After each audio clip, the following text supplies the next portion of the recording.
từng xa rời. Yêu đơn phương đau lắm ai ơi, hạnh phúc đã xa mù khơi.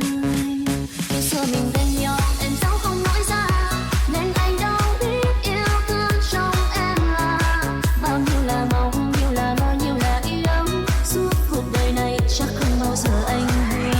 Tôi ơi muốn làm gì, tôi ơi bước đi đi, đừng hỏi mong nữa, anh ấy không yêu mình đâu mà.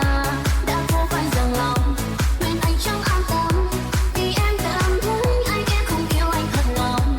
Em vẫn sẽ chờ hoài, em không mong anh đi, sau cuộc đời rong rỡ có mối đẹp thì anh cứ quay về đây, em lo lắng cho anh, em sẽ không yêu ai ngoài anh.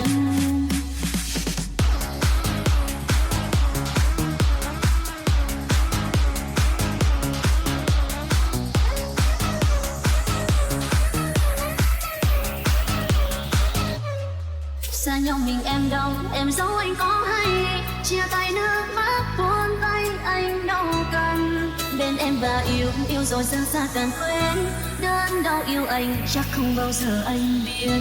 Tôi ai muốn làm gì